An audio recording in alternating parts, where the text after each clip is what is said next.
e no princípio era a lei.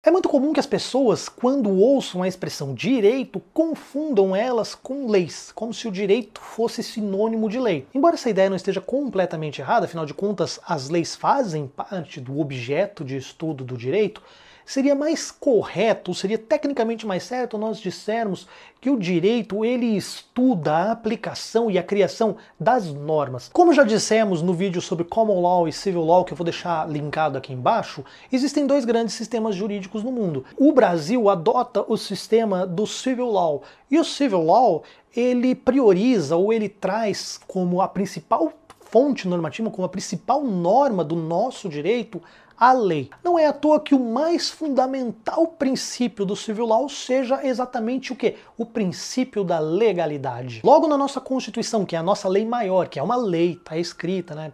Civil Law, no seu artigo 5º, no seu segundo inciso, ele traz a seguinte redação: ninguém será obrigado a fazer ou deixar de fazer alguma coisa senão em virtude da lei. Essa é a primeira grande citação dentro da nossa lei que faz referência ao princípio da legalidade. Antes de eu continuar, eu preciso dizer uma coisa.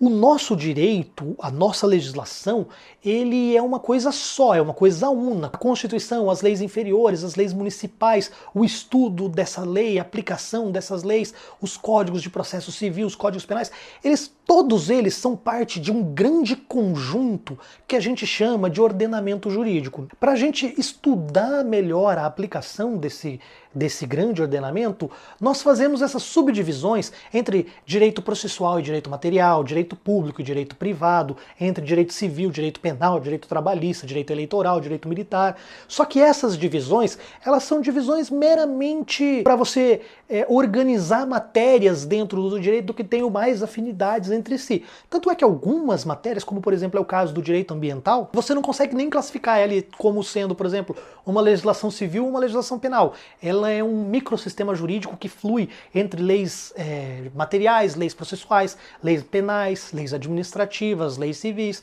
Então, o direito, ele é uma grande coisa, sabe? Que a gente só subdivide em áreas para facilitar o estudo. E o princípio da legalidade, ele também acaba ganhando, então, alguns contornos diferenciados dentro de cada área, de cada esfera que a gente vai estudar em particular. Como eu estava dizendo, esse artigo da Constituição, que é o artigo 5º, inciso 2º, ele diz respeito ao quê? A todos os cidadãos, aos direitos civis, aos direitos comuns, aos direitos do povo. Ninguém será obrigado a fazer ou deixar de fazer algo senão em virtude da lei. Ou seja, se a lei não te proibir ou não obrigar você a fazer nada, tá tudo liberado. O que não tá proibido, tá o quê? Tá liberado. Então, você pode vender um carro? Você pode vender um carro. Você pode vender a herança? Não. Não, porque é proibido você dispor de uma herança. Existe uma lei proibindo. Opa, então isso aqui eu não posso. Tá certo, a gente tem uma quantidade absurda de leis. Acho que no Brasil já foram editadas mais de 100 mil leis desde a proclamação da República. Mas esse é o princípio da legalidade. O que não tiver previsto em lei, e é difícil, alguma coisa não está prevista em lei, está liberado. Só que se a gente olhar, por exemplo, para o direito penal, lá na Constituição, no artigo 5º, um pouquinho mais para frente, diz também que não há crime sem uma lei anterior que a defina. Esse, por exemplo, passa a ser o princípio da legalidade para o direito penal. Entre aspas, ele não muda muito do que fala o próprio artigo 5º, 2º lá. Porque só vai existir um crime se esse crime for previsto em lei. Embora o Código Penal ele não fale é proibido matar, é proibido roubar, ele traz uma estrutura diferente, ele fala assim, matar alguém, pena tanto a tantos anos, ele acaba sendo uma espécie de proibição por tabela também. Então você só vai poder considerar uma conduta criminosa se ela tiver o quê? Prevista em lei. Este é o princípio da legalidade pro direito penal. Pro direito tributário é muito parecido. Só pode existir um tributo, só pode haver a cobrança de um tributo se esse tributo estiver o quê?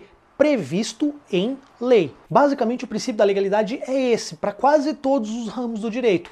Nós só temos uma pequena inversão de valores, na verdade uma pequena inversão de teor de valor no direito administrativo. O direito administrativo é o ramo do direito que estuda o quê? A relação dos entes governamentais, dos prefeitos, das prefeituras, dos vereadores, das câmaras, das autarquias, das empresas públicas, das empresas de economia mista. As relações destas entidades, né, dos estados, municípios, do governo federal, elas também se subordinam, por força do artigo 37 da Constituição, ao princípio da legalidade. Mas a legalidade aqui não é tudo que não está proibido está permitido. Não, é o contrário. Aqui só pode fazer o que a lei autoriza. Então, tudo o que a lei não autorizar está proibido. É assim que é o direito administrativo para os governos e para as entidades públicas. Qual que é o objetivo? É você não dar uma discricionariedade, não dar uma liberdade muito grande para que os órgãos ou para que as pessoas que estejam nesses órgãos públicos possam fazer o que quiser. Elas têm que fazer o quê? Tudo aquilo que a lei permite que elas façam. Mesmo assim, a gente tem visto que não tem dado certo. A gente tem uma criação constante, cada vez maior de leis que acabam engessando o poder público. Hoje, um governo, um presidente, um governador e um prefeito, ele só governa se ele tiver o amplo apoio da sua casa legislativa, que é quem faz as leis que ele precisa ter para poder fazer os atos que ele quer fazer. Então isso acaba dificultando muito, principalmente se o prefeito, o governador ou o presidente não tiver o apoio da sua casa. Ele pode ter sido eleito democraticamente, aquela assembleia ou aquela casa de leis foi eleita democraticamente, mas é composta por políticos que são oposição a ele, aí ferrou tudo. Aí você vai ter o quê? Um político que não vai conseguir efetivamente cumprir com suas promessas eleitorais. Então, basicamente é isso. Esse é o princípio da legalidade. Você pode fazer tudo que a lei não proíba, a não ser que você seja um gestor público. Se você for um gestor público, você só pode fazer aquilo que a lei autoriza. Como sempre, vou deixar linkado aqui embaixo todo o material de apoio para esse vídeo. Vou deixar linkado também um artigo que fala sobre o conteúdo desse vídeo, que é basicamente o roteiro que eu preparo para fazer os vídeos, mas em forma de um artigo que eu deixo publicado no Medium. E é isso. Obrigado pelo view e a gente se vê no próximo vídeo.